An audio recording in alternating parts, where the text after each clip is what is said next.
Boa tarde. Eu sou Laura, eu sou diretora do SASP, pela Regional de Campinas, e eu faço parte desse grupo que vai discutir a questão de gênero. Na verdade, nós queremos ampliar não só para a questão de gênero, mas todas as minorias envolvidas aqui no nosso trabalho, que é um assunto que não tem sido discutido, quer dizer, nós temos em várias instâncias nós estamos falando sobre a questão do trabalho e o gênero, a questão do negro, da negra, dos índios, dos deficientes, e nós no SASP estamos bastante atrasados nessa discussão, mas não é porque a gente está atrasado que a gente não vai começar. Então nós estamos hoje iniciando com um pouco mais de aprofundamento a nossa conversa. E, para isso, nós convidamos a professora Silvana Rubino, a professora Paula Santoro e a Thelmi, que é representante dos estudantes de arquitetura, representante da FENEA. Então, gostaria de convidá-las para a mesa.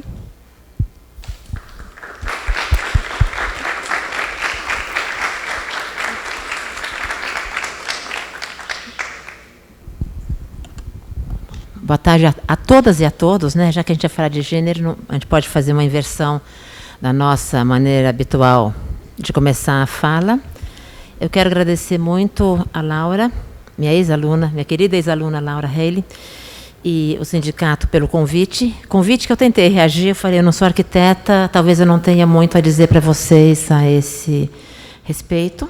E talvez eu tenha um pouco esse trauma, porque eu dou aula em escola de arquitetura desde 87 e várias vezes, quando eu me indispunha contra um certo mainstream, eu escutei a justificativa, mas você não é arquiteta. E aí depois eu fiquei pensando se não havia uma hierarquia silenciosa, né? O arquiteto homem, o não arquiteto homem, a arquiteta mulher, a não arquiteta mulher, o que me colocava na possibilidade de enunciar qualquer opinião minha, no penúltimo lugar, talvez, no último lugar da cadeia alimentar. Mas não é para contar esses casos bizarros que eu estou aqui. O que eu vou falar um pouquinho para vocês, do ponto de vista de cientista social. A Laura pediu que eu me apresentasse. Meu nome é Silvana Rubino, eu sou cientista social de formação, antropóloga, professora atualmente na Unicamp, depois de 17 instigantes anos na PUC de Campinas. Então, uma cientista social que trabalha com arquitetos há quase 30 anos. Então, é dessa perspectiva que eu sempre olhei a arquitetura, é dessa perspectiva que eu vou falar para vocês a respeito da difícil relação entre arquitetura e gênero, com base nas minhas pesquisas, digamos assim. Não tem nenhuma pegada no que eu vou falar, digamos assim, no mundo prático, estatístico, de como é que essas coisas acontecem. Claro que tem uma observação de que eu sempre tive mais alunas do que alunos. Eu não sei se isso depois, como é que isso vira quando as pessoas vão efetivamente para os diversos ramos da arquitetura. Mas então eu vou falar um pouco a partir de uma pesquisa que eu estou conduzindo, que eu prometi para mim terminar no começo do ano. Enfim, em algum momento deve sair um livro, uma tese ou algo parecido sobre as mulheres no movimento moderno em arquitetura. Então eu começo mencionando uma arquiteta da qual a gente fala pouco. O nome dela era Margaret Schutt-Lihotzky, ou mais conhecida como Gretchen Schutt-Lihotzky. Se o nome não sugere nada, eu conto que essa senhora austríaca, a terceira arquiteta formada na Universidade de Viena, no começo do século XX, que viveu quase 100 anos, o que, aliás, né, no meio arquitetônico é muito comum, não sei o que acontece, a profissão longeva, mas com quase 100 anos, ela dizia a seguinte frase, reiteradamente: Ich bin keine Küche. Eu não sou uma cozinha. Se o nome não sugere muita coisa para nós, é bom lembrar que essa senhora é autora da repetida, conhecida e emblemática Cozinha de Frankfurt. Ela, que viveu, como eu disse, quase 100 anos, ela foi perseguida pelo nazismo, ela projetou casas na Áustria, casas no Weissenhof Siedlungen de Viena, que é uma resposta ao Siedlungen de Stuttgart. Tem duas casas dela. Ela projetou escolas na União Soviética, ela projetou casas na Bulgária, ela foi exilada na Turquia, ela trabalhou na China, ela trabalhou em Cuba, ela fez casas, escolas, mobiliário. E quando nós procuramos qualquer referência a ela, naqueles compêndios de arquitetura que nós usamos para dar aula, aqueles de sempre, né, que todo professor usa, Benévolo, o Frampton, o Curtis, eu fico cansada só de pensar nisso, mas, enfim, a gente vai achar 2 linhas. E essas 2 linhas se referem a ela como a autora da conhecida Cozinha de Frankfurt. Cozinha esta que ela não fez uma só, ela fez 11.000, porque fazia parte de um projeto habitacional do Bruno Taut, em Frankfurt, é claro. Isso foi, de certa maneira, a sensação do segundo Cian, que é o Cian de Frankfurt, que discutia a habitação mínima. Bom, então qual era o problema dela? Por que ela fala, eu não sou uma cozinha? Porque ela foi reduzida pela historiografia a um momento que interessava ao mainstream do arquiteto moderno masculino. Eu fui descobrir essas outras facetas dessa senhora porque eu tive a oportunidade de pesquisar o arquivo dela em Viena e que tem 2 caixinhas tímidas sobre a cozinha de Frankfurt e depois estantes do restante da realização dela. Que eu só não li tudo, é claro, porque poucos deles estavam em línguas que eu conseguia, enfim, dar conta. Então, ela não é só uma cozinha. Aqui, então, com esse exemplo, um pouco singelo, eu estou colocando um pouco a provocação que eu queria fazer do ponto de vista das pesquisas que a gente faz e também do ensino. Eu me pego, frequentemente, tendo que dar o curso de História da Arquitetura Moderna, e quando eu vou montar o programa, enfim, aonde que a gente cai sempre? A gente cai sempre, digamos, num certo quarteto, né? E que eu, com isso, não estou desqualificando isso que eu estou chamando um pouco jocosamente de quarteto. Mas é preciso falar do Le Corbusier, claro. É preciso falar do Frank Lloyd Wright, of course. É preciso falar da Bauhaus. É preciso falar do Mies. E tudo aquilo que a gente deixa de falar ao reiterar, ao reforçar a cada aula esse mainstream arquitetônico, que, além do mais, é um mainstream arquitetônico masculino. Então, vamos falar um pouquinho deles. O Gropius, né? Falar do Gropius, enfim, uma plateia de arquitetos, é falar um pouco do óbvio, mas o Gropius, quando fundou a Bauhaus, ele só aceitou as mulheres na primeira escola da Bauhaus, em Weimar, porque a legislação do Ministério da Educação da República de Weimar obrigava a que as mulheres tivessem acesso ao ensino público. Não era nenhuma intenção ter mulheres na Bauhaus. E quando elas entravam, elas eram automaticamente conduzidas ao ateliê de tecelagem. A ponto de que uma vez perguntaram para o Oscar Schlemmer, que era professor de teatro e de, enfim, cenografia, onde estão as mulheres? Ele falou, onde houver lã, porque elas estão o tempo inteiro tecendo para passar o tempo. Mas além dessa evidente misoginia que está presente na fala do Schlemmer, a Bauhaus era interessante porque elas nos mostram que havia na arquitetura moderna, em sua fundação, isso é constitutivo, uma tácita e silenciosa divisão sexuada de trabalho, na qual aos homens cabia fazer arquitetura, e nunca é demais lembrar que as mulheres eram proibidas de frequentar os ateliês de arquitetura, e os homens e as mulheres faziam artesanato. E se as mulheres... Agora, também tem uma questão interessante. Então, a gente poderia entrar numa zona perigosa, falar disso, de falar, nossa, coitada daquelas mulheres, né? Com tanta coisa bacana para fazer, elas ficavam ali tecendo para passar o tempo, né? Tricotando. Bom, primeiro que essa questão do têxtil, ela é um domínio historicamente feminino por essa divisão de trabalho que vai se...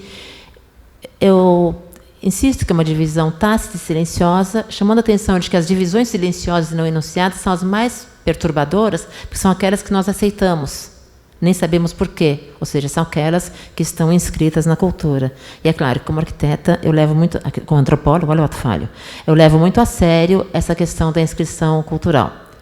Mas acontece que, se a gente olha para os trabalhos, por exemplo, de uma tecelã da Bauhaus, chamada Anne Albers, ela fez teoria das cores no tecido, na lã. E a gente olha o marido dela, que fazia, o pintor, professor da Bauhaus, Josef Albers, que fazia a teoria das cores na tela. Ele é considerado um artista, ela é considerada uma artesã. Se a gente pega a Günther Stolz, que era professora de tecelagem na Bauhaus também, era muito interessante, porque ela mesma achava que a mulher estava confinada nesse domínio do artesanato. Mas na hora que o Gropius tentou pagar menos para ela do que para os professores de arquitetura, ela entrou com um processo no Ministério da Educação e conseguiu um salário igual. Então, eu acho que a entrada das mulheres nesse campo ela é uma entrada ambígua. E dificilmente nós encontraremos alguma que vá admitir que sofreu algum tipo de sujeição de gênero. Elas negam. Lina Bard negava, Carmen Portinho negava, todas elas negavam. Vou dar um outro exemplo. Só um terceiro exemplo da Bauhaus. A gente pode pensar numa terceira mulher da Bauhaus, Marianne Brandt. Marianne Brandt fugiu do setor da tecelagem. Ela foi para o setor da metalurgia. Nada mais masculino nessa divisão de trabalho do que um setor de metalurgia. Mas o que Marianne Brandt fez no setor de metalurgia? Os tubos das cadeiras de Breuer, outros tantos, não. Ela fez aparelhos de chá e de café. Magníficos. Eu faria qualquer coisa.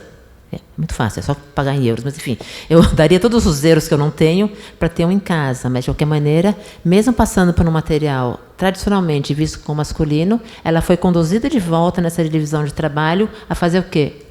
Um acessório de pequena escala e de cozinha.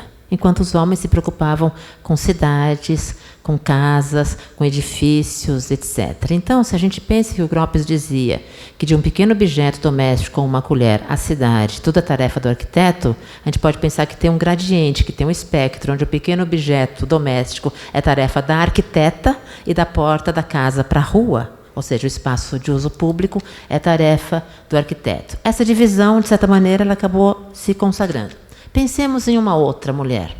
E eu estou falando propositadamente das chamadas bem-sucedidas, porque eu acho que fica mais fácil eu defender o meu argumento. Porque se a gente entra na invisibilidade daquelas que não conseguiram lograr uma carreira de sucesso, de certa maneira caímos numa armadilha dizendo assim, está vendo? Elas não conseguiram porque eram mulheres.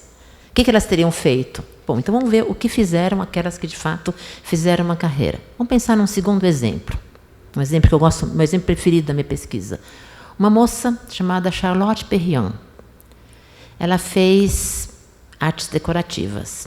Muito jovem, ela trabalhou com vários arquitetos decorativos na Exposição Universal Art Deco de 1925, e lá pelas tantas ela bateu na porta do Le Corbusier para pedir emprego. Le Corbusier a recebeu de uma maneira que eu não chamaria de gentil. Ele disse assim: "E se, madame, que senhora, a gente não borda almofada?" Só que depois, ele e o Guilherme podiam tomar uma cerveja juntos e discutir, né, como ser misógino em poucas palavras. Mas, pouco tempo depois, ele foi visitar a exposição do salão de outono, onde ela estava mostrando os móveis que ela fazia, e ela fazia metal.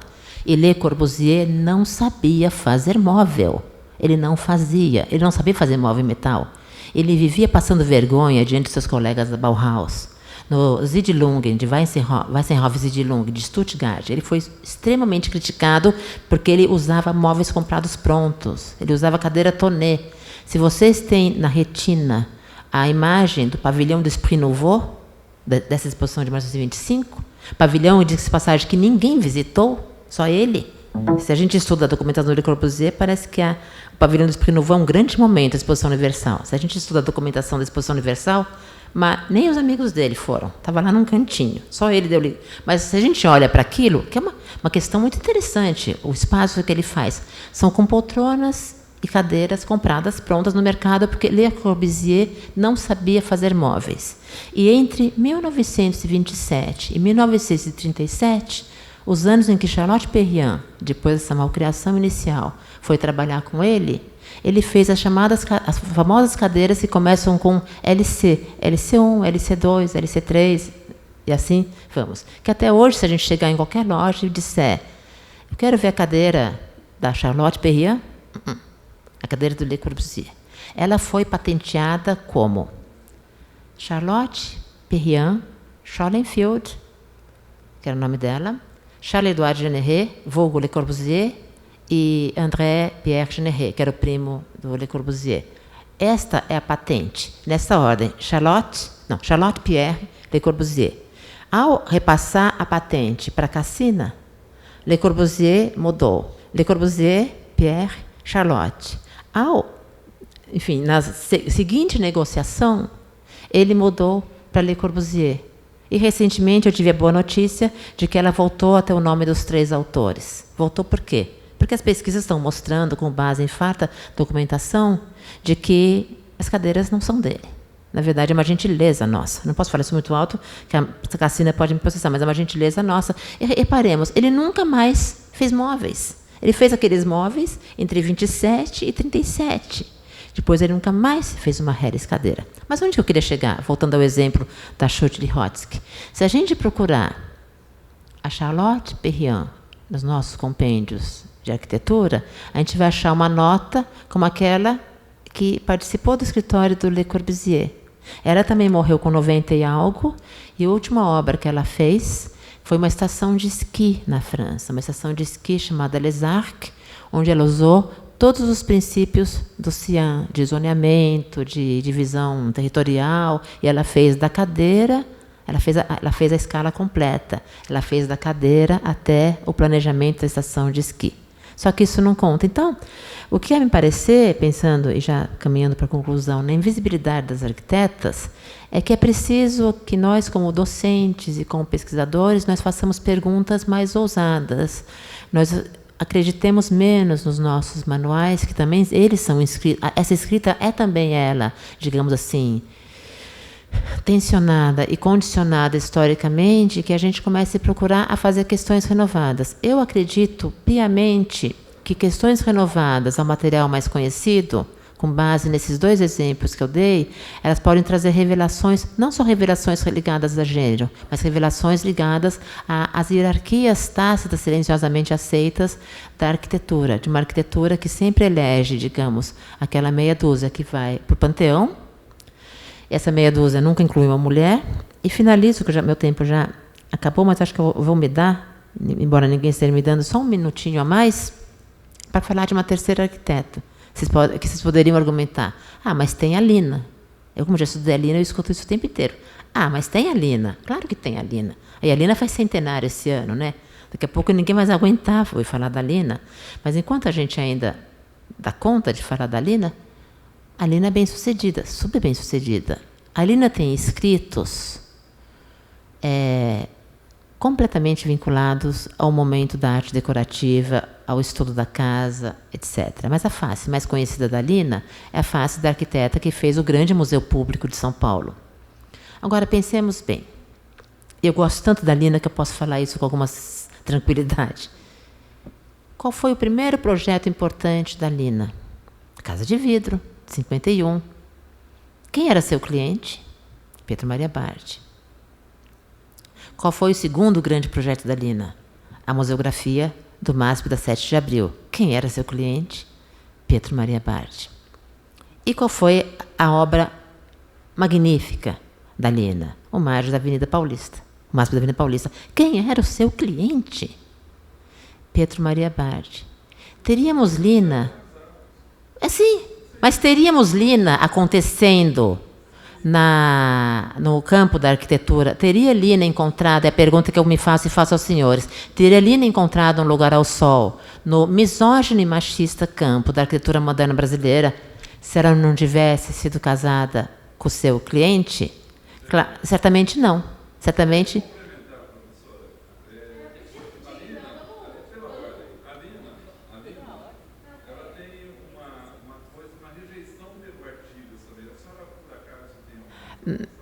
no debate. Então, a Lina, que eu pesquisei a carreira dela na Itália, a carreira dela era de ilustradora de revistas. Ou seja, ela ficou, digamos, naquela divisão de trabalho onde ficaram as arquitetas da Bauhaus.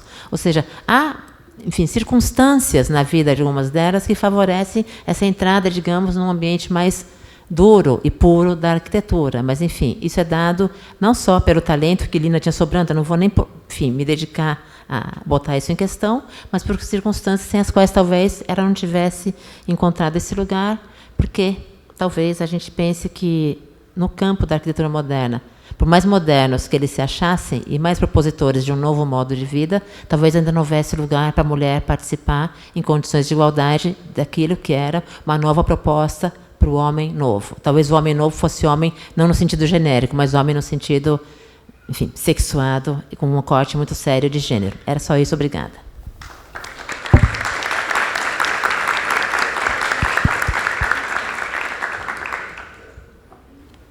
Nessa agenda corrida, eu vou me apresentar rapidamente. Eu sou Paula Santoro, estou dando aula de planejamento na Faculdade de Arquitetura e Urbanismo da USP.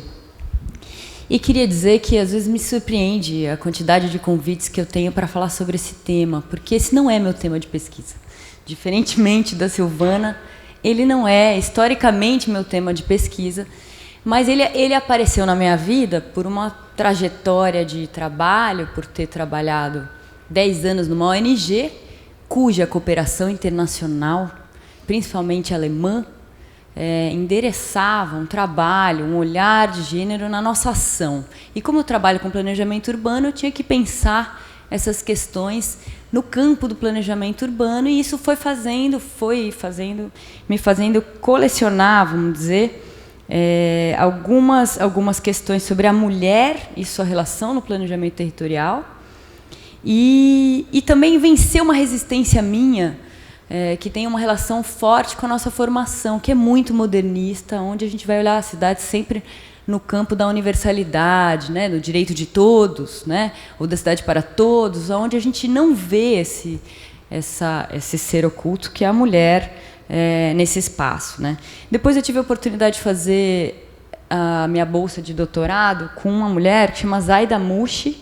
Eu hoje vou fazer uma propaganda. Ela tem alguns artigos nesse livro, Arquitetura e Política. Eu vou falar um pouquinho sobre ele. Ela é uma feminista, uma argentina, que é a segunda mulher a entrar na Faculdade de Tecnologia, onde tem um curso de arquitetura em Barcelona. A segunda mulher, um curso que dificilmente permite a entrada de mulheres. Então, ela tem essa bandeira até pela necessidade ali de entrar nesses lugares, né? Então, a partir dessa provocação, eu fui olhar para os métodos de planejamento que a gente usava para fazer planos diretores, essencialmente, e fui olhar para como poderia ser o olhar da mulher, um olhar da mulher sobre o planejamento urbano e sobre a cidade, o que diferencia esse espaço, né? Porque a gente tem que olhar o espaço a partir desse olhar. É realmente necessário? Né? Aí é uma pergunta que sempre dá polêmica, né? Mas eu acredito que a gente precisa olhar a partir da mulher para a cidade, porque não somos todos iguais. Há diferenças, e há diferenças na forma como a gente usa o espaço, né? Então, a gente precisa sair desse raciocínio generalista, do raciocínio funcional, ou da grande escala, ou quantitativo, onde a gente soma dados e não aparece aí uma aproximação com alguns grupos sociais, né? E eu entendo, então, vou defender uma tese aqui, que a mulher tem um olhar diferenciado sobre o espaço e que quem tem tentado trabalhar com a mulher na atividade de planejamento vai trabalhar na pequena escala. Isso é um problema dos planejadores, porque na hora que a gente vai para a pequena escala, a gente tem dois olhares sobre a atividade do planejamento que aparecem fortes. Um é o olhar da comunidade. Então, a mulher só participa do planejamento se ela for uma liderança comunitária de base e, de preferência, numa oficina em separado. Né? Joga para lá, né? Eu estou feliz com essa plateia hoje. Então, isso é um olhar. O outro olhar é quando a gente reduz a escala no planejamento, a gente tem trabalhado a escala do projeto urbano. E é na escala do projeto urbano onde temas como a globalização, a financiarização do espaço aparecem, e aí não entra a discussão sobre o espaço dos diferentes, o espaço da diferença nesse contexto. Então, isso eu acho que para a gente é um tema muito atual, né? Como a gente vai fazer essas cidades na escala menor do projeto urbano de forma a integrar ou a olhar a partir da mulher, da forma como ela usa o espaço, né? Eu vou pular uma abordagem histórica, porque eu acho que a Silvana Rubino ela já fez uma boa síntese sobre a invisibilidade da mulher, não só na ação do arquiteto, mas na documentação, né? Na documentação da mulher nesses espaços. Tem alguns autores que tentaram dar visibilidade à mulher na história de São Paulo, e acho que eles merecem ser sempre lembrados. Mas eu queria mostrar, aí fazendo uma provocação no outro campo, na hora que a gente vai olhar para a cidade, a maioria dos escritos que eu peguei para ler foram escritos que investigam o papel na mulher na sociedade industrial. Então, é o discurso feminista marxista, onde a mulher ela é responsável pela esfera de reprodução da força de trabalho, a casa, e o homem é o que sai para trabalhar, né? Então a gente foi tratando a cidade a partir dessa relação. Isso se expressa em coisas que a gente fala sempre. Então, por exemplo, cidade dormitório, né? Um termo que a gente usa. Cidade dormitório é para quem? Essa denominação é a cidade do homem. Porque a mulher está lá no território, ela fica lá, ela trabalha lá, ela é fundamental para essa relação aí da cidade industrial. E a gente segue, né, ainda com essa visão de cidade dormitório, não reconhecendo o espaço das nossas periferias metropolitanas como espaço da mulher e não só de dormir, o espaço da vida, né?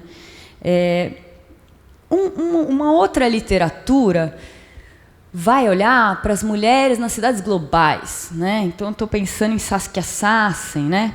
Aí ela vai falar que a mulher é fundamental, é um ator na transformação das cidades. E aí ela tem um textinho que acho que vale a pena ler, A Mulher na Cidade Global, Exploração e Empowerment. Como é? Empoderamento. E aí ela vai mostrando como a dinâmica da cidade global ela vai usar da mulher para substituir a mulher que fica em casa, né? E vem uma outra mulher e substitui pela que sai para o trabalho, criando ali uma classe, não posso dizer assim, que isso é uma forma industrial de dividir o mundo, mas é uma base larga de mulheres, em geral imigrantes, que vão fazer esses serviços básicos de limpeza, de lavanderia, terceirização, vamos dizer, do trabalho da casa, né? Onde isso vira um trabalho. Por um lado, emancipa essas mulheres, porque elas têm um trabalho, né? que elas são reconhecidas como tal. Por outro, dá uma certa autonomia elas terem trabalho, né? A gente não vai falar sobre isso hoje, mas, por exemplo, o Bolsa Família foi super importante, né? Nessa questão da autonomia das mulheres. Só que, ao mesmo tempo, mantém essas relações subalternas, onde a mulher está no trabalho, onde é pior remunerado, é uma substituição do trabalho doméstico, ou seja, tem aí a gente precisa rever essa literatura, fazer uma provocação para ver se tem alguém na plateia animado para abarcar esse tema, porque realmente já não é mais a cidade industrial, a gente está falando de um outro momento da mulher nessa cidade. E com a financiarização, isso ainda vai para esferas onde a mulher está totalmente fora, né? Eu não sei se é tão sintética quanto a Le Corbusier, né? Mas outro dia eu vi um grande investidor falando: a mulher bonita é bom no debate sobre fundos imobiliários. Mulher bonita é bom porque ilumina o ambiente, né, tal. Ou seja, o importante da mulher naquele momento de um debate sobre fundo imobiliário é ela iluminar o ambiente. Assim, dá vontade de surtar, né? Mas, enfim, a gente precisa pensar e pesquisar essas mudanças, como elas estão afastando a gente de um processo realmente emancipatório, ou um processo onde realmente a gente está discutindo o território, a gente está se distanciando mais, cada vez mais, né? A financiarização, o âmbito das discussões, se dá muito longe da discussão de comunidade, onde a gente vê o espaço do debate de gênero. Então, como é que a gente vai fazer essa ponte, né? Mas as mulheres estão no debate do território, né? Uma segunda coisa que eu devia, que eu queria colocar, isso também é um debate que a gente tem que revisar, que mulheres estão no debate sobre o território, né? Nos anos 90, anos 2000, a gente estava olhando para um movimento, Fórum Nacional de Reforma Urbana, onde os movimentos sociais estavam organizados no fórum, a gente estava organizado no fórum, né? Eu posso dizer, eu fui parte, acredito, desse processo. E aí a gente olhar onde estavam as mulheres na base dos movimentos de moradia. Uma pesquisa do Etapas, que eles fizeram em Recife uma vez, mostrou que, assim, no orçamento participativo, 58% dos participantes no Recife eram mulheres, isso em 2004, ou seja, mais da metade mulher. Aí, na entrevista que eles fizeram lá, eles perguntaram se elas expressavam seu pensamento durante o trabalho. Elas falam, 65% delas disseram que não, que elas nunca expressavam seu pensamento no debate público. Então, tem aí um gap, né? Tem aí uma lacuna, ou seja, a gente às vezes vai no espaço, mas a gente também não se manifesta, né? Isso, para mim, apareceu muito claro nos debates, por exemplo, de plano diretor. Plano diretor, vou discutir lá numa cidade plano diretor, vou no bairro.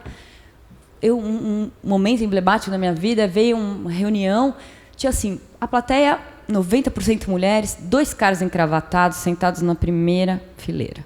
Aí pega o microfone, os 2 caras, fala um, fala outro, fala um, fala outro, fala um, fala outro. Eu, gente, essas mulheres vão falar nada, elas estavam lá, não levantavam da cadeira, de alguma hora elas vão se movimentar, né? Primeiro erro, você não pode, numa condição que você quer ouvir pessoas que tradicionalmente não falam, ter um microfone. Tem que ter metodologias para que elas apareçam, para que a leitura delas apareça nesse espaço, onde elas não têm tradição de participar, onde elas tradicionalmente não abrem a boca, né? Então, tem uma história aí. Então, erro 1. Bom, constatado o erro, a gente levou a audiência até o último limite. Aí os caras ficaram cansados, foram embora. Aí, quando eles saíram, assim, fechado, tipo, virou ali a porta, elas começaram a falar enlouquecidamente, todas ao mesmo tempo, vieram para frente, já não sentavam mais, né? Então, você vê como tem ali questões tácitas que não são elas não são óbvias. A questão não é chamar uma oficina para discutir gênero, são questões mais profundas, né? Então, não dá mais para a gente olhar para as mulheres no movimento e falar, não, elas estão no movimento. Elas não estão. Elas não estão nos cargos de liderança, essas são as falas mais tradicionais, mas elas não estão conseguindo se manifestar. E a gente precisa mudar a educação, mudar a cultura mesmo desses espaços. Isso passa por gastar tempo com isso, preparar metodologicamente as oficinas para que isso apareça. Aí vamos para a cidade. Meu terceiro ponto, eu não estou controlando o meu tempo. Por que o olhar da mulher é diferente na cidade? Na minha opinião, né? E de alguns pensamentos, de alguns pensadores, né?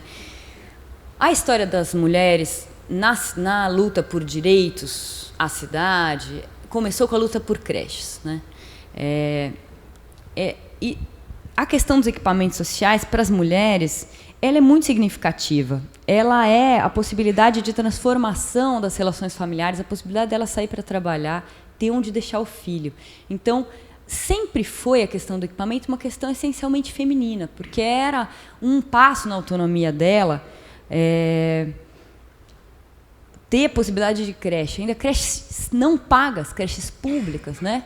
Fundamental, porque a creche paga também passaria por uma negociação ali numa família tradicional. Hoje em dia, essa questão ela não está tão bem desenhada, eu diria, mas ela se traduz em algumas propostas que eu acho que são polêmicas, que vale a pena a gente comentar. A gente precisa comentar, né? Por exemplo, na hora da gente desenhar projetos para a cidade, qual é o desafio em geral do planejador? É construir um espaço sem gênero, né? Então a gente tem os discursos tradicionais. Então, o que a gente está discutindo hoje no Plano Diretor de São Paulo? Fachada ativa, não sei se vocês estão acompanhando esse debate, que é o uso comercial no térreo da rua. Ninguém foi numa audiência pública e falou isso é importante para as mulheres. É importante para as mulheres mais do que os homens, principalmente porque essas mulheres fazem esses pequenos trajetos no transporte. Elas não fazem o trajeto casa-trabalho, trabalho-casa. Elas vão, deixam o filho na escola, aí vai para o trabalho, aí compra o remédio, leva não sei o quê. Né? São outras formas de mobilidade urbana que elas têm que se traduzir em novas opções de transporte, novas formas da gente transitar na cidade, né? Isso não se traduz nas falas da Prefeitura de São Paulo, no momento que ela fala fachada ativa. Ela é importante porque ela dá vida à rua, ela dá segurança a essa mulher, ela ligada ao transporte público, ela permite que a mulher saia do ônibus, faça suas compras, vá na farmácia, faça uma etapa desse trabalho no caminho da sua casa, evitando que ela faça um número maior de viagens. Enfim, isso é um olhar de gênero sobre a cidade e sobre o planejamento urbano, né? Isso é muito diferente de como a questão de gênero entra na pauta na questão da mobilidade, que é assim, ter um vagão específico no metrô para mulheres, né? Aí a gente vê bandeiras de todos os lados falando, não tem que ter, porque eu não tenho preconceito, eu posso ficar junto, as pessoas precisam aprender a conviver. Não é essa a questão, né? Essa é uma das questões. O fato é que nosso metrô é super lotado. A gente, digo isso como mulher, a gente vive sendo encoxada nesses lugares, a gente quase naturalizou isso, que é horrível, né? Que a gente naturaliza esse tratamento. Você pode querer ter uma opção de não viver isso. Agora a gente vai brigar por um espaço, uma reserva de espaço num metrô lotado, também é super difícil, né? Como mulher, inclusive, né? E isso não é uma luta por universalidade dos direitos, porque se todo o metrô fosse bom, tranquilo, e a gente coubesse, a gente não estaria criando essa separação, né? A ameaça não estaria tão premente. Então, tem ali também uma luta por universalização de um melhor transporte público, que a gente não esteja ali sendo encoxado nem mulheres nem homens, nem o que aparecer, né? Enfim, a gente precisa mudar um pouco esse discurso que acaba pondo a mulher no lugar do preconceito. E esse é o discurso de mobilidade que a gente tem tido, né? Outro debate que eu queria chamar a atenção ainda sobre o debate da cidade. Teve uma experiência aí em Barcelona que eles falaram, bom, então tá bom, se mulher tem um olhar diferenciado, vamos fazer um conjunto, um planejamento de um bairro, um conjunto habitacional feito por mulheres, discutido com mulheres, para ver realmente o que tem de diferente. E o que elas concluíram?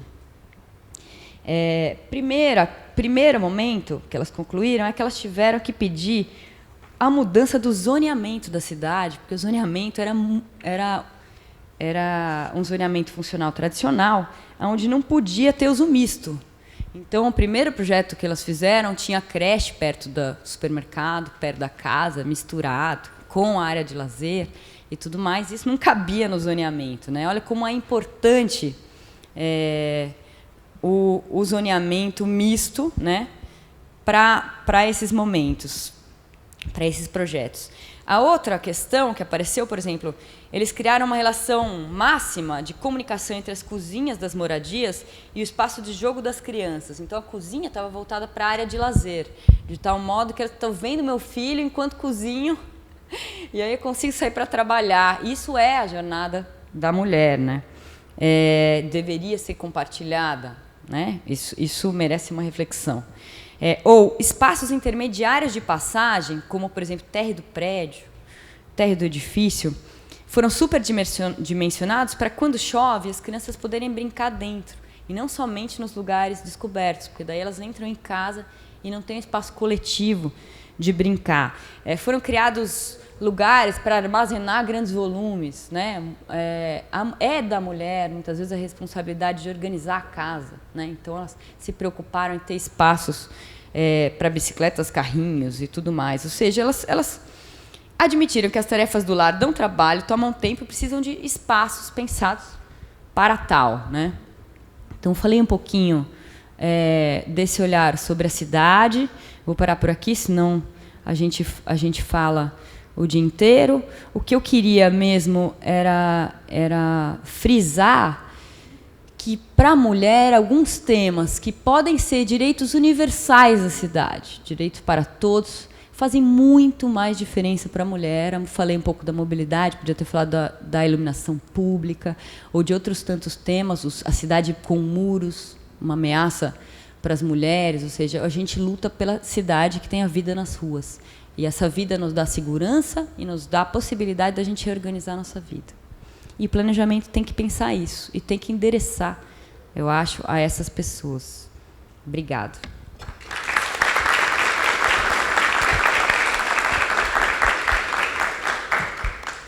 Pedi para colocar o meu slide, tá salvo aí no computador já. Só abrir.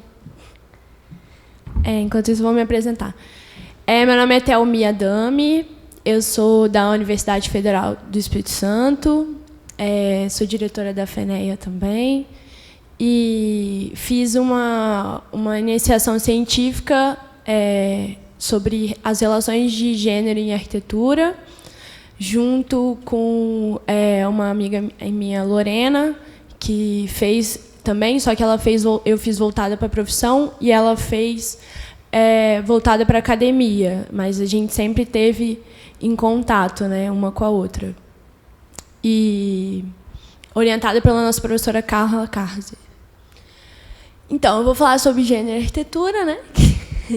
E eu trouxe alguns dados assim para facilitar mesmo. Aí foi, pronto.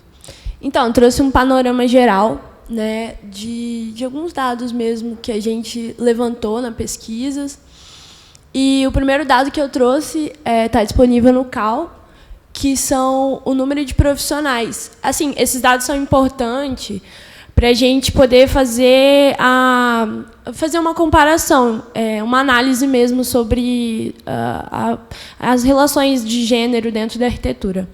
Então, a gente tem um número muito grande de mulheres, que é 61% de mulheres dentro da profissão, né, registradas no CAL. E embaixo vocês vão ver que tem uma tabela que tem o número de profissionais registrados nos diversos entidades internacionais, né, no Reino Unido, na Austrália, no Canadá, e no Espírito Santo tem o número de estudantes, né. Essa tabela a gente fez para ver como o número de estudantes é muito, muito grande dentro da profissão, dentro da arquitetura.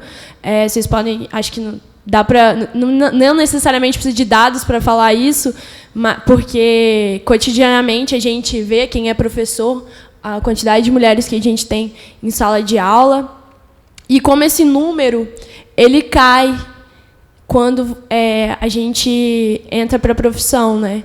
E no Brasil esse número ele não fica tão diferente, mas internacionalmente eles têm uma queda muito grande, né? Vocês vão ver ali na Austrália são 43% de estudantes, e quando chega na profissão cai de 13 a 18,2, variando de acordo com os estados. Então é um número bem relativo. Outra coisa que chamou a atenção para a gente é a invisibilidade, né, citada já pela Silvana. E essa invisibilidade ela começa desde as premiações para arquitetos e para estudantes, até em sala de aula, né? Então, vocês vão ver que o Prêmio Pritzker, que é o Prêmio Internacional de Arquitetura, ele já tem 35 anos, né? Ele foi de 79, e teve como premiação a Zaha Hadid, que é 2004. Você fala que você ouve da Lina Bobardi, eu ouço da Zaha. Sempre citam ela para mim. E a esses dois japoneses, né? A japonesa Kaizuyu e o marido dela, Então, vocês veem que a Zaha Hadid ganhou o prêmio e ela relata várias cenas de machismo que ela sofreu durante a profissão, até conseguir chegar nas premiações. E a Kazuyo, ela ganhou, mas não ganhou sozinha, né? Ganhou com o companheiro dela, marido dela. Outro prêmio que a gente pode, outras premiações que a gente pode ver no site Concurso de Projeto de Arquitetura, que a gente levantou. Essa foi uma pesquisa que a minha orientadora fez com uma caloura e tal. E aí elas levantaram que de 2012 a 2009, vocês podem ver a diferença do número de premiações dos homens para as mulheres, né? O número de mulheres, por isso que é importante saber como a gente é maioria, assim. A gente é maioria na academia, a gente é maioria na profissão e a gente ganha, a gente não é reconhecida, assim. As premiações são assim muito distantes para os homens, assim. O número é bem diferente. Então, aqui eu botei um mais recente, né, as premiações de 2013, que foram, inclusive, organizadas pelo IAB.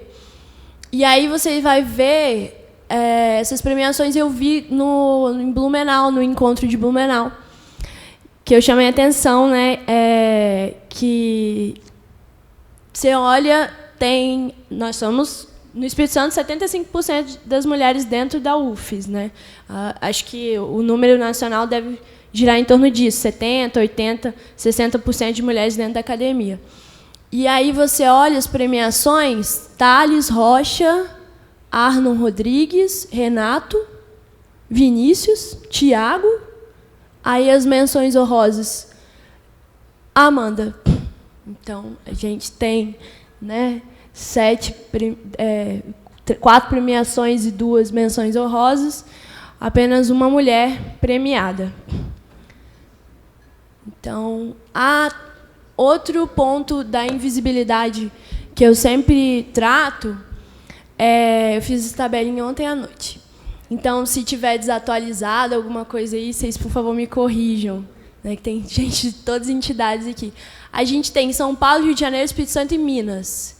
E aí a gente tem as representatividades, os presidentes, né, do IAB. Local é o José, em São Paulo, no Rio é o Pedro, no Espírito Santo o André Abi, e em Minas a Rose. No CAL, a gente tem o Afonso, Sidney, Tito e o Joel. Nos sindicatos de arquitetura, a gente tem o Maurílio. Oi, Maurílio. O Edivaldo, do Rio de Janeiro. No Espírito Santo, a gente tem o José Carlos. E em Minas, a gente tem o Jefferson. Não? Então, que eu peguei na internet, né? Não sei se estava atualizado. E presidentes, né? Os presidentes que a gente tem do IAB, o Sérgio,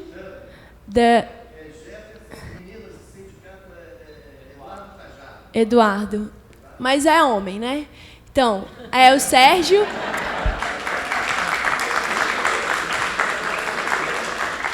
Então, a gente tem no IAB, né, homem, no CAL, Haroldo. Então, a gente tem 61% de mulheres dentro da arquitetura como profissional e a gente tem homens e homens.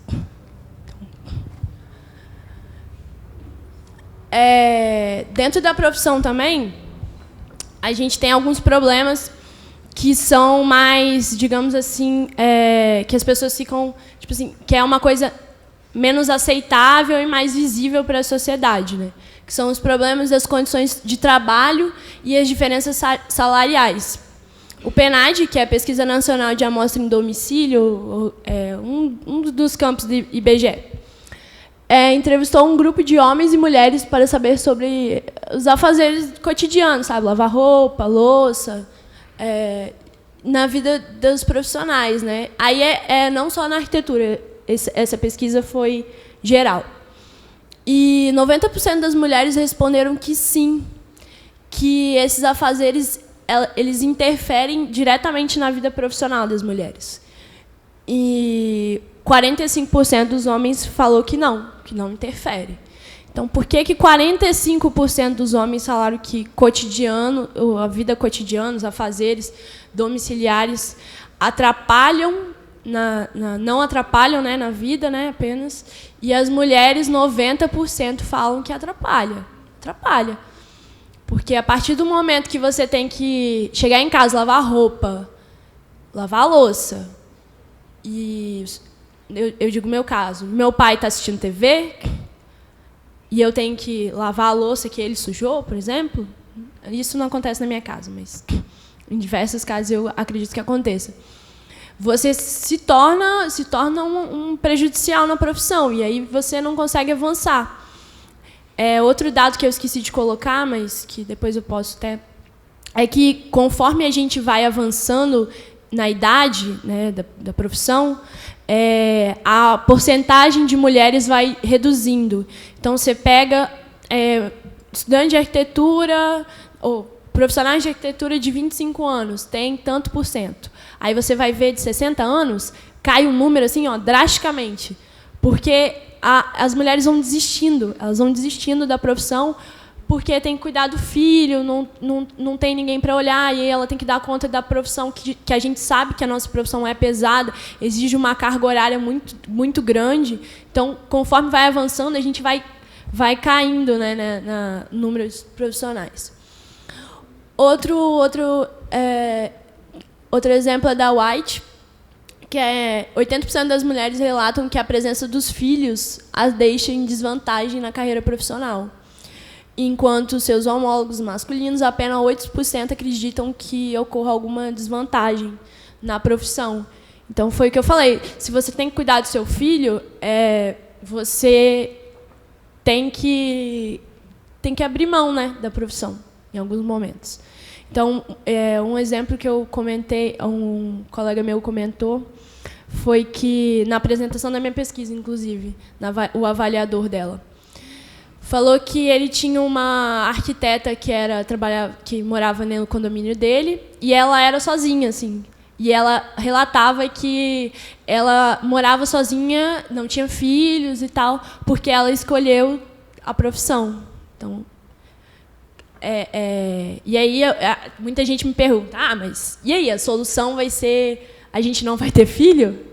Não, a solução não é a gente não vai ter filho. A solução é vamos assumir que a gente tem diferenças, vamos pegar essas diferenças e vamos fazer planos para que as mulheres continuem na profissão com flexibilidade, até o ponto que chegamos um equilíbrio, né, entre homens e mulheres, para que todos eles, as mulheres não fiquem sobrecarregadas ao ponto de ter que deixar a profissão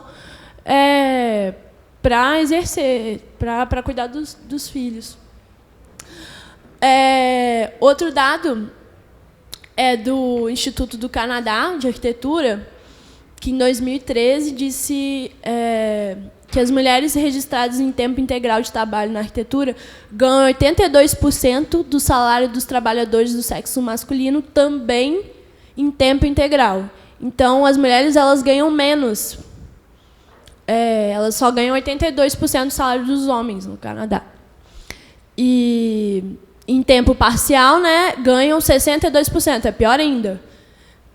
Então, realmente, na profissão, a gente ganha menos. Eu fico imaginando alguém fazendo, destinando salários. Não, essa mulher aqui, o homem vai ganhar tantos por hora, aí a mulher eu reduzo uns 20%, aí se for mulher e negra eu reduzo mais tanto por cento, entendeu?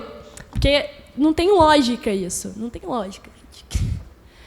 Então, esses dados que eu apresentei, eles são dados que eu trago porque, às vezes, a gente fala das mulheres E muita gente fala, não, mas Thelmy, não existe mais machismo, não existe racismo, homofobia não existe dentro da arquitetura, existe só para fora, né? São pessoas que não estão no nosso cotidiano. Não, cara, elas existem, elas estão no nosso cotidiano, essas coisas acontecem o tempo inteiro, com todas as mulheres, e a gente precisa assumir que isso existe, dar visibilidade para isso, porque a gente só vai resolver o problema quando a gente primeiro falar que a gente tem um problema. Então, acho que o começo é por aí. Então, a gente começou um projetinho, agora eu vou falar da FENEA. Na FENEA, que a gente começou no leste, foi desde eu sou diretora, mas eu sou bem recente, eu tenho 1 ano na diretoria da FENEA, e eu comecei a perceber como todo mundo, né, se incomodava com diversas coisas que aconteciam dentro da federação, tanto nos encontros quanto nos conselhos. Mas como as pessoas não se manifestavam em relação a isso. Até que a gente juntou um grupo de mulheres e falou, não, pera, agora a gente vai fazer alguma coisa, porque não dá mais para ficar assim, né? Então, a gente começou a debater, inicialmente nos encontros, principalmente chamando atenção para algumas brincadeiras que as pessoas colocavam dentro dos encontros, que reproduziam várias cenas de machismo, de racismo. Racismo, eu costumo falar que dentro da FENEA não tem, porque na FENEA não tem negros. Assim como nessa sala, se a gente olhar, não tem quase ninguém negro. Então, na arquitetura... Então... Na arquitetura, você tem uma dificuldade muito grande de debater sobre racismo, né? Homofobia, a gente tinha dificuldade de dizer que ela existia, assim, porque as pessoas têm... Porque meu amigo não é homofóbico, meu amigo não é racista, meu amigo não é machista. Não, cara, todo mundo está sujeito a isso, porque nós vivemos numa sociedade, a sociedade, a gente não vive isolado da sociedade, então a gente reproduz tudo que a sociedade coloca, né? Desde pequena a gente aprende que quando nasce, azul é para homem, rosa é para mulher, você vai gostar de homem, se você for mulher, você vai gostar de mulher se você for... opa, confundi. Já está tão naturalizado para mim. Tanto faz, né? Homem, mulher, então. Então, aí a gente começou. Aí a gente passou pela Leste, a gente debateu em São Paulo, debateu no Encontro da Sul, no Centro, no Norte. Agora só o próximo que a gente tem é o debate do Nordeste. E aí a gente faz o seguinte, a gente leva para os conselhos e tal. A gente está consolidando essa pauta, que é o debate combate às opressões. Então, como eu falei, a gente tem dificuldade com o debate de negros e negras ainda, mas o gênero e a homofobia eles estão avançando lentamente, mas estão avançando. Então, é isso. A outra coisa que eu queria falar é sobre as Arquitetas Invisíveis, que é uma galera da UNB que está organizando e tem um papel fundamental de resgate histórico das mulheres dentro da arquitetura. E trouxe umas frases da Rosa Luxemburgo. Por um mundo onde sejamos socialmente iguais, humanamente diferentes e totalmente livres. E a gente não vai parar, porque quem não se movimenta não sente as correntes que o prendem. Então, é o recado que a gente está deixando, né? Porque a gente enfrenta muita dificuldade, assim, de espaço mesmo, de às vezes a gente ter que competir em um espaço da federação com uma mesa importante, ou tem que arranjar um espaço dentro do encontro para debater a importância das diferenças entre homens e mulheres, assim. E então esse grupo que a gente tem, a gente está com acho que 60 e poucas meninas né, se organizando e debatendo isso. No Brasil, a gente tem uma dificuldade muito grande, porque a gente não tem material sobre isso, a gente não tem muito material, não tem artigo, internacionalmente tem até, dentro das entidades, tem grupos de mulheres organizadas para debater sobre diferença salarial, sobre tudo, representatividade. Então, tem grupos de mulheres falando sobre isso já. No Brasil não tem, a gente não tem. A FENEA é o que eu conheço como foi o primeiro grupo que eu conheci de mulheres relacionadas à arquitetura debatendo sobre isso. Então, mas a gente começando, né, agora, em algum momento a gente vai conseguir avançar. Então, acho que é isso, minha contribuição. Muito obrigada.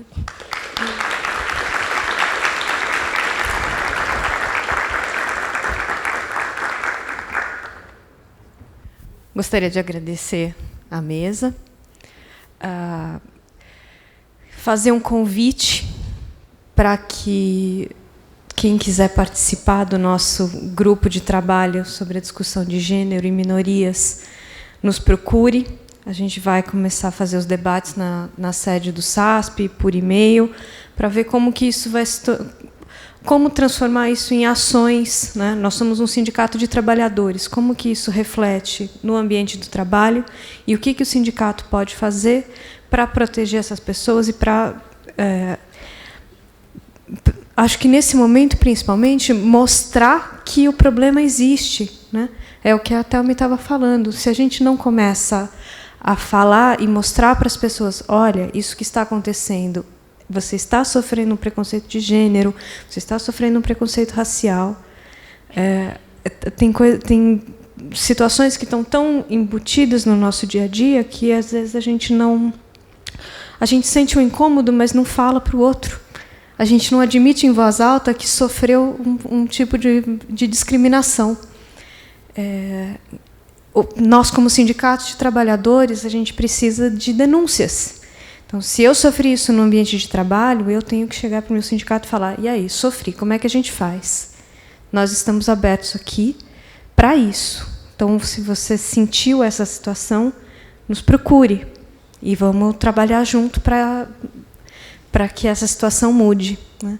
Quando que a gente está sofrendo discriminação por gênero? Quando a gente está numa mesa e nós temos uma contribuição intelectual e o comentário que se faz é: nossa, como você é bonita, iluminou a mesa.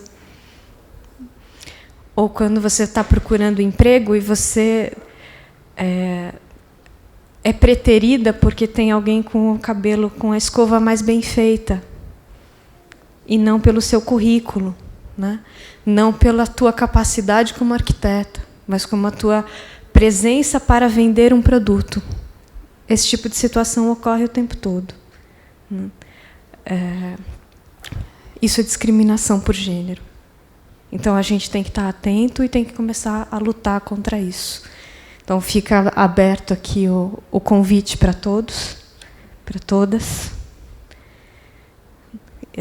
para o nosso GT de minorias, de gênero e minorias. Maurílio, gostaria de falar. Vou falar rapidamente sobre esse trabalho que o sindicato está fazendo, né? Gostaria primeiro de pedir para que as diretoras do sindicato e o pessoal que apoiasse se levantasse também para que mostrar o conjunto de mesclagem que a gente fez da nossa composição da diretoria. Tem aí os diretores e as diretoras, né? E o pessoal que nos ajudam aí. Dizer que as pessoas que se interessarem em participar dessa comissão, não precisa ser só mulher, pode ser homem também, que passe o nome para a gente vai passar uma lista e vamos entrar em contato já organizando o início dessa comissão profissional que a gente está instalando hoje, né? E que a gente está preparando também, né, um corpo jurídico que possa atender situações de denúncia, situações de assédio moral dentro de empresas, dentro dos espaços de trabalho aí das mulheres, e que a gente vai procurar caminhos aí jurídicos e caminhos de negociação, o que for necessário para a gente trabalhar sobre essas questões. Então, todo mundo que se interessar, a gente vai passar uma lista. Acho que agora, deixar o pessoal, quem tiver alguma dúvida, só levantar a mão que a gente passa o microfone aqui. Meu nome é Jane, eu só queria parabenizar, que eu acho que realmente foi muito bem colocado. Nós somos um povo que temos preconceito, sim, de tudo contra tudo. E isso é mascarado a todo momento, a toda hora, dizendo que não temos. E é mentira. Nós temos de tudo contra tudo. E, assim, a princípio, a gente tem que levantar, sim, falar e debater, para justamente a gente adquirir o respeito, e principalmente nós, mulheres, porque nós que criamos os homens, nós que geramos os homens. Então, nós somos as primeiras machistas. Porque não é um homem... Hoje, sim, a realidade está mudando, os homens estão ajudando na criação, mas voltando um tempo atrás, na época dos meus pais, dos nossos avós, quem sempre criou foram as mulheres. As próprias mulheres são machistas. E, então, a gente tem que realmente falar, levantar essa bandeira e cada vez mais para quebrar isso dentro de nós mesmas, para que toda a sociedade nos respeite. Bom, boa tarde. Meu nome é Roseli. Eu sou mulher, eu sou negra, arquiteta. Já sofri vários preconceitos em grandes empresas e instituições, depois até queria estar falando, alguns anos atrás. E hoje eu trabalho como autônoma, né? Eu sou mãe solteira e não vou deixar arquitetura e também não vou deixar de ser mãe. Então, eu escolhi ser profissional autônoma, ganho tanto ou um pouco mais se eu estivesse em alguma empresa, sendo empregada, né? Então, está aqui eu aqui presente, representando aí a parte negra, que ela falou que não estava, que não tinha, e veio a calhar que eu acho que eu sou a única aqui na sala. Tá? Estou à disposição.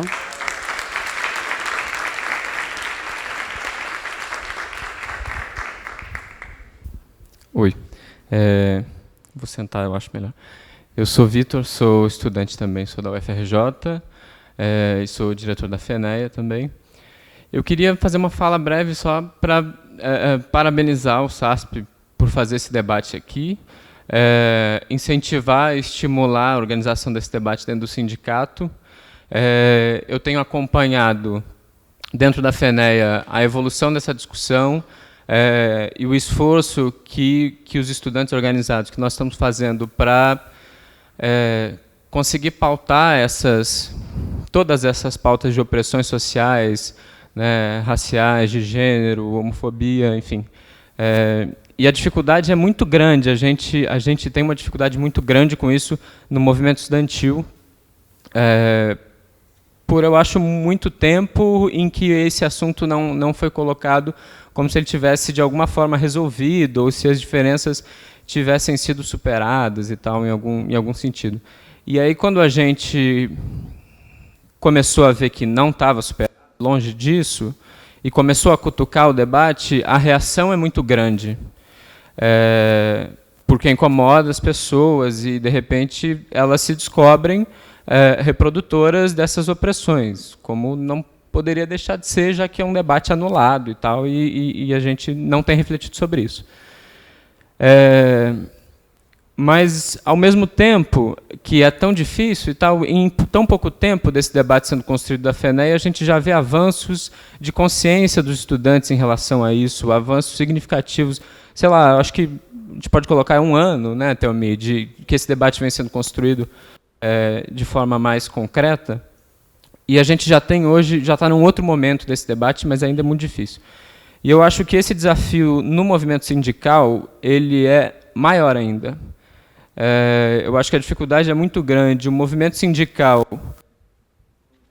falo no Brasil, de uma forma geral, ele apesar de muitas vezes ser de esquerda, ser combativo e enfim, enfrentar uma série de pautas, ele é muito masculinizado e ele é muito machista. Assim, o movimento sindical ele tem essa característica profunda dentro dele. Assim, e isso é eu acho que a superação dessa característica do movimento sindical ela é essencial para que a gente consiga fazer esse debate. E, nesse sentido, começar esse debate no SASP é fundamental. Assim, eu fico muito contente de estar vendo esse debate aqui mesmo, e eu acho que é importante a gente pensar isso. A gente está fazendo debate no movimento estudantil, que é o movimento sindical daqui a alguns anos. Então, a gente tem uma perspectiva de construir, de superar essas limitações dentro do sindicato, dentro do movimento estudantes, em algum tempo. Então, parabéns para todo mundo que está aqui participando desse debate.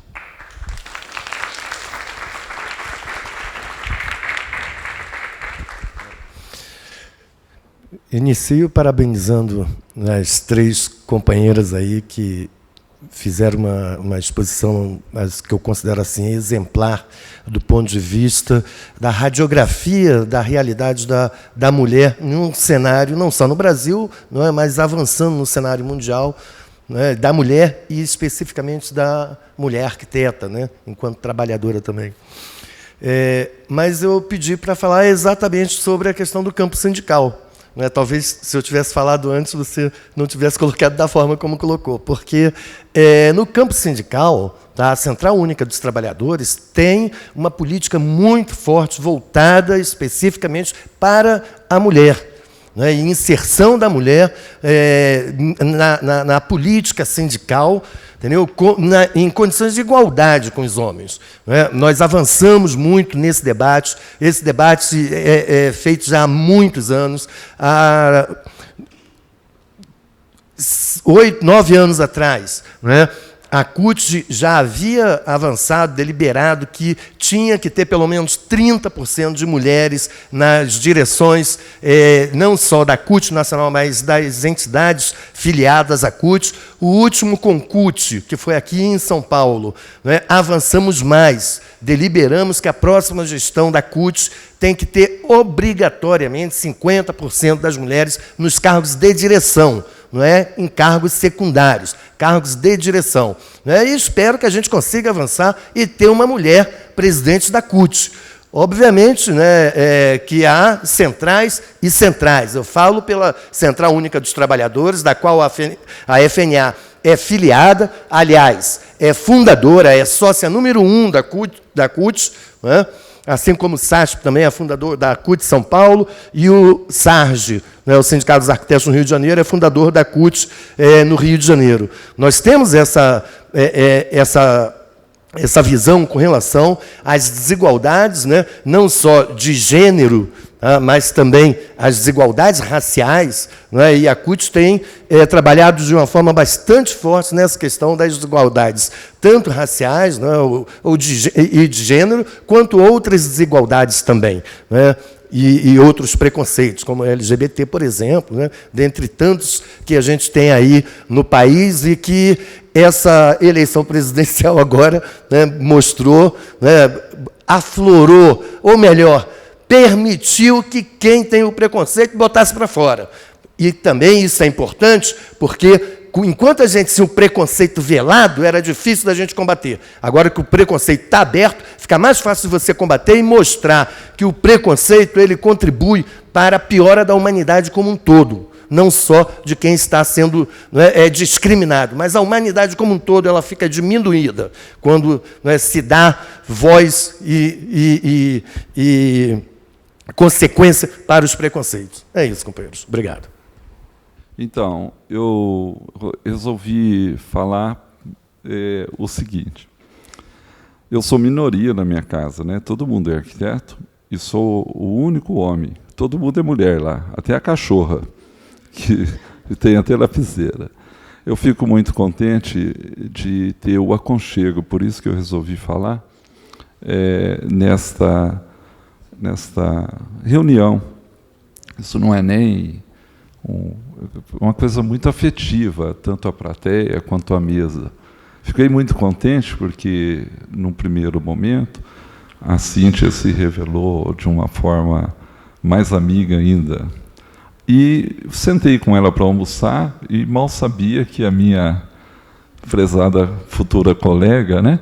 E comecei a conversar com ela, uma simpatia, tinha tanto talento E parabenizo, inclusive, o restante da mesa. Mas, na verdade, o que eu queria dizer é que eu também dou aula. E dei aula em Bauru, dei aula em Ribeirão Preto e voltei a dar aula agora depois de 5 anos. E essa questão dos negros na arquitetura me incomoda profundamente. Então, eu fico muito feliz, colega arquiteta Roseli, você tem que ter isso, né? Colega arquiteta Roseli, de você ser negra. Aí eu fico um pouco emocionado, porque eu sou uma mistura do povo brasileiro, que o Darcy Ribeiro define bem, né? Aí fico um pouco emocionado nisso. Em Bauru eu tinha um aluno negro, e ele não conseguiu estudar. Eu não vou voltar aqui na questão histórica de como os negros foram libertados, né? Pode ir embora, vocês estão, né? Os direitos deles nunca foram respeitados e tal. Então, chegar nessa questão da elite, de construir para burguês, né? Porque eu acho que a gente tem 2 tipos de cliente. Um que é burguês, que faz a casa dele, faz a empresa, faz os equipamentos urbanos e tal. E o outro que é uma elite burguesa e política. Porque não tem pobre na política. É uma elite burguesa e política. E em Ribeirão Preto eu tinha uma aluna negra. No primeiro ano eu achei ela muito simpática. Porque o desgraçado lá de Bauru não era bom aluno. E eu cometia algumas arbitrariedades. E a minha mulher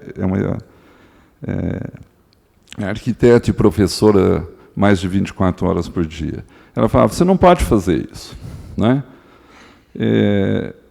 Eu cometia arbitrariedade, mas avisava a todos os alunos, olha, eu estou protegendo ele, o desgraçado é ruim e eu estou tentando, né, eu vou dar nota boa, então esse cara vai se formar em arquitetura. Não se formou. E a menina também. Cheguei a levar para o meu escritório, estagiar e tal, e a família não consegue e tal. Chegamos a pagar a escola dela, porque em Ribeirão as escolas são particulares, né? Protegia com nota. Em Ribeirão ela não precisava, porque ela era boa aluna, negra, bonita, educada, todos os predicados que os outros não tinham. E eu, então, eu só estou dando um testemunho e uma homenagem que fico muito feliz de ver uma arquiteta negra, porque eu não conheço. O ano que vem eu faço 40 anos de formado, eu não conheço arquiteta negra. Meus parabéns a você. É só isso. Só para te animar, o Unicamp vai mandar uma fornada boa, viu? A Paula acabou de falar, né? Ouviu, né? As pessoas elas ficavam escondidas, 2 falavam e aqueles não falavam. Então é muito importante a gente se colocar, principalmente hoje.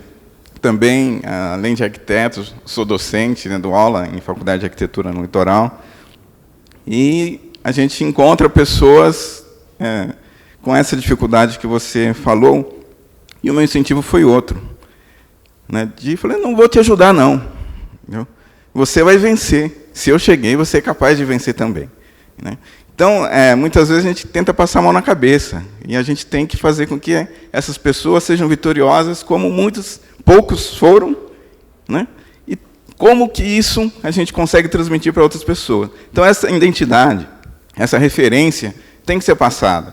Nós temos hoje um grande número de mulheres no conselho, e um grande número de mulheres estudando, e com a grande dificuldade de ocupar o espaço depois no trabalho, com as resistências, com a dificuldade do canteiro de obra, com a relação do preconceito na hora de lidar com o pedreiro, né? Então tem que acabar, é o enfrentamento, é enfrentar a realidade, né, para que a gente possa superar. Que muitas vezes a gente vai passando a mão na cabeça e as pessoas fraquejam, né?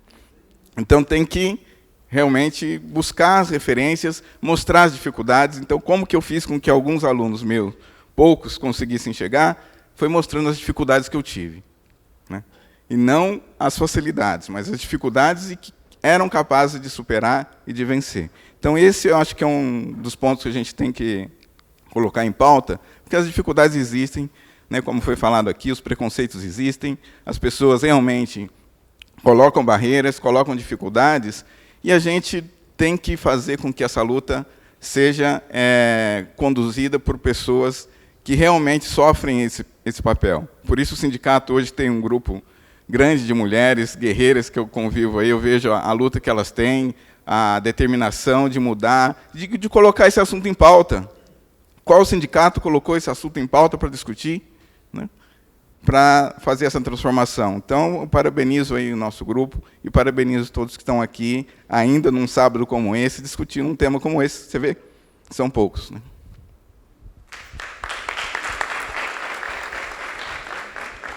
Na verdade, eu queria perguntar para a Paula. Eu queria que você falasse um pouco sobre a qualificação da mulher através de predicados, como estava na fala do Palladini.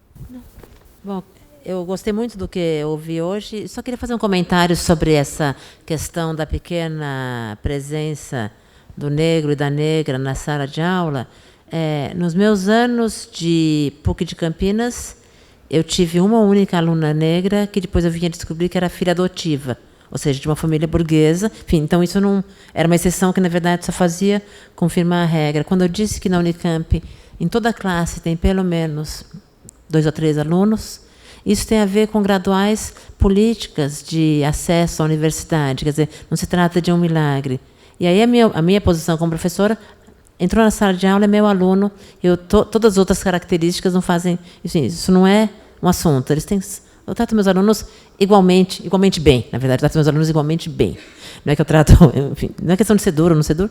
São pessoas talentosas. Então, acho que essas políticas de acesso, e quando eu digo política de acesso, não é só dar a vaga, mas as universidades terem também como acolher algumas pessoas, isso vai fazer com que essa presença seja cada vez maior. Eu tenho visto isso desde a graduação e fico muito feliz com 2 doutorandas negras que já terminaram recentemente, uma criada numa favela de Belo Horizonte, outra criada num cortiço na cidade de São Paulo.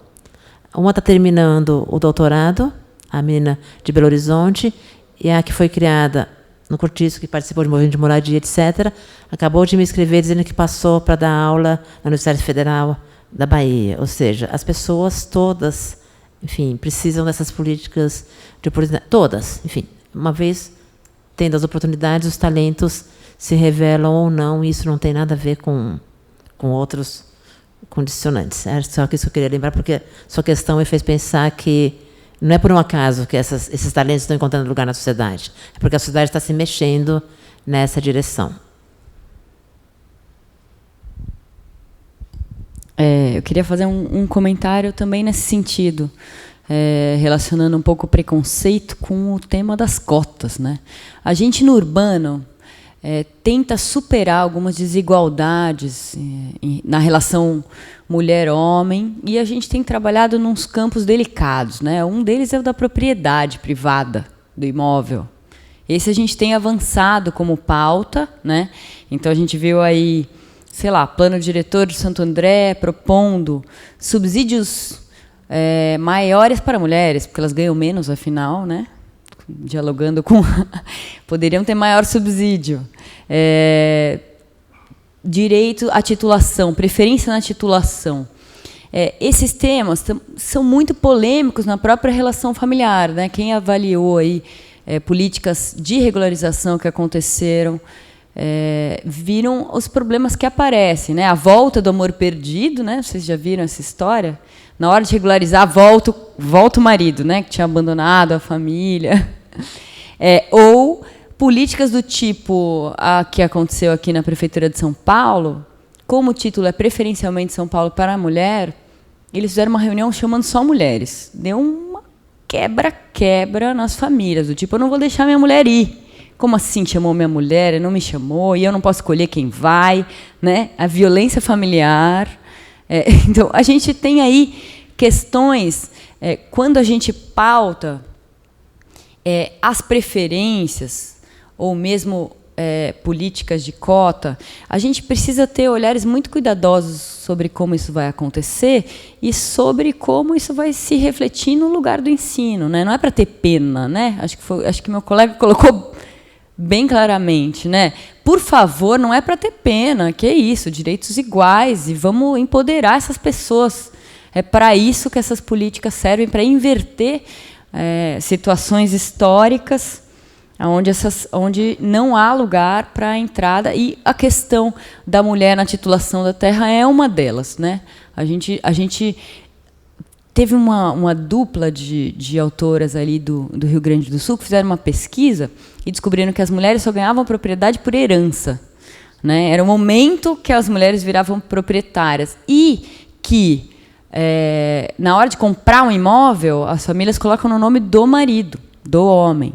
E a última coisa que elas concluíram é que, quando está no título da mulher, elas vendem menos. Elas têm uma ideia de que a casa é a segurança da sua vida, né? Tem ali uma ideia de a propriedade vai me dar uma tranquilidade para cuidar dos filhos, enfim, todos esses estereótipos de família tradicional aparecem nessa hora. Mas é preciso, sim, que tenham essas políticas. Elas são fundamentais para inverter a história que nos fez não proprietárias, né? Ainda que a gente deva discutir se a gente deve ter propriedade privada. Mas isso eu vou deixar para uma outra mesa. Um segundo ponto que eu queria colocar, e eu queria... Só uma provocação, porque acho que aqui é um sindicato, acho que a gente merece, às vezes, uns balanços. Eu acho que a gente tem que repensar os movimentos. Acho que essa trajetória natural de movimento estudantil para sindicato, né, que o colega colocou, eu acho que a gente tem que discutir. Eu não estou vendo, eu estou vendo uma mudança muito grande no campo do urbano. Eu vou falar desde da minha área de atuação. A gente discutia com alguns movimentos, plano diretor, por exemplo, e a discussão que a gente tem hoje são com outros movimentos, são novos, eles se aglutinam e desaglutinam ao redor de temas. Então, a gente já discutiu no Plano de São Paulo, vem cicloativistas, vem o pessoal da cultura, vem defensores públicos, gente que não estava no debate do urbano, que agora entrou, e não tem os movimentos tradicionais discutindo política urbana. Então, a gente tem que olhar para esses movimentos e entender como é essa reorganização, né? Eu temo que a gente tenha que reinventar mesmo as nossas representações. Acho que isso pode ser uma agenda aí para o sindicato. E sobre a qualificação através de predicados, se eu entendi o que você quer dizer, é muito triste, né? Principalmente no campo da arquitetura, onde a gente vende a imagem, muitas vezes, né? Imagem é tudo, né? Como você se veste, como você se porta e tal. As mulheres, elas vão, vamos dizer assim, elas vão se enquadrando nesse perfil. Ainda no momento que você vai ser contratado, né? Eu trabalhei muito tempo no Ministério Público do Estado de São Paulo. E aí é muito interessante que você vai lá e aí você vê as pessoas vestidas iguais, né? Aquela coisa assim. Aí você fala, nossa, né? Será que tem uma regra? Alguém vai sentar comigo e vai falar... É interessante como a regra aparece. Ela aparece na sociabilidade, né? Como eu tenho que me portar. Então, é ideal que eu vá de saia. É recomendável assim, que eu vá de salto, né? Agora eu uso salto-saia assim, pelo armário que se formou, né? E isso vai aparecendo em pequenos comentários, mas vai aparecendo no momento que você se coloca no espaço. Então, a gente tem que explorar os predicados para ter voz nesses espaços, né? Fui numa reunião, eu e uma outra pessoa de camiseta, calça jeans, tal, que ninguém nem olhava para ela, ela abria a boca e não deixavam falar, né? E aí você vai aprendendo que os seus predicados, você vai explorando esses predicados para ganhar um mínimo de empoderamento, e isso vai te desnaturalizando, né? Eu preferia estar de chinelo, camiseta, né? E talvez dizendo as mesmas coisas. Agora, no campo da Faculdade de Arquitetura, isso ainda não está. É maravilhoso dar aula na FAO, USP, onde realmente eu sinto que é um lugar bem mais aberto em relação aos predicados. O seu predicado passa por outros campos, assim. Então, não é que isso está instalado, né, na escola. Acho que isso é importante dizer. A gente tenta muito nas universidades quebrar esses padrões e espero que isso se reflita no espaço de trabalho. Então, eu queria também agradecer o convite antes de passar. Para mim é sempre um prazer falar desse tema, por mais que ele não seja a minha pesquisa atual, eu espero que não seja de tantos vocês e que vocês incorporem a esse olhar ao fazer o trabalho.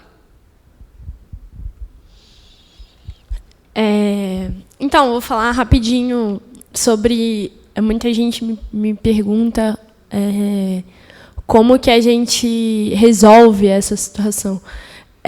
Assim, a gente não resolve isso do dia para a noite. É um preconceito, é um histórico, né, muito grande, desde muito tempo. Então, essas coisas a gente vai reduzindo aos poucos, até com esperança de um dia elas não existirem mais, mas isso é muito difícil. Mas a gente tem como amenizar, assim, esse espaço é um espaço que já colocou muita gente para pensar, e os espaços vão fazendo as pessoas pensarem cada vez mais. Então, é muito importante. Além desses espaços que a gente intitula como espaços mistos, que são homens e mulheres, a gente tem um pontuamento que é muito importante, que é os espaços de auto-organização, que são espaços formados apenas por mulheres, ou, no caso, apenas LGBTs, ou no caso, apenas negros e negras. Que é importante esses espaços porque, assim como ela relatou no debate do plano diretor, quando os homens saíram, elas se levantaram e falaram, e historicamente a figura do homem ela causa uma inibição às mulheres para falar mesmo de algumas às vezes relato cotidiano e tal. Então esses espaços são importantes para que as pessoas se identifiquem e consigam formular avanços para as mulheres, avanços para os LGBTs, para os negros e para as negras, né? Porque você sendo mulher, você se identifica com outra mulher, porque ela sofre cotidianamente as mesmas situações que a gente sofre. A gente sofre no sindicato, sofre na profissão, a gente sofre em sala de aula. A partir do momento que você está na reunião de centro acadêmico, por exemplo, e fala uma coisa, e aí vem uma fala em seguida de um amigo do sexo masculino, e você acabou de falar a mesma coisa que ele falou, só que o peso da fala dele é maior, né, por diversos critérios, critério de tonalidade de voz, né, empoderamento da figura masculina mesmo, porque as mulheres elas foram, a gente criada para o espaço privado, né, para dentro de casa, e o homem desde sempre é colocado para ele ser um homem, uma pessoa questionadora, né, então sempre já está ouvindo a palestra, já está formulando algum tipo de pergunta para poder fazer. Isso para os homens é mais naturalizado, para as mulheres é um pouco menos naturalizado. Tanto que no espaço que a gente teve agora, acabou de ter um espaço de gênero para discutir, né, o papel da mulher e das demais opressões. E a maioria das falas foram dos homens. Teve 2 falas de mulheres, mas a maioria das falas foram dos homens. Então, tipo, mesmo em espaços que a gente continua colocando para debater, a gente vê que a figura masculina ainda é muito, muito colocada, né? E aí vai um trabalho de consciência mesmo, assim, quando a gente estiver nos espaços de falar, olha, vamos deixar para ver se alguma mulher mais fala, né? A gente faz esse exercício, o Vitor está aí para provar, né, Vitor? Faz o exercício de deixar sempre mais para ver se as pessoas se manifestam, porque senão fica uma coisa automática, né? Você já é ensinado desde pequeno a fazer isso, então vira uma coisa muito automática. Então acho que é isso, esses espaços de auto-organização, a importância deles para a gente conseguir avançar. Acho que é isso.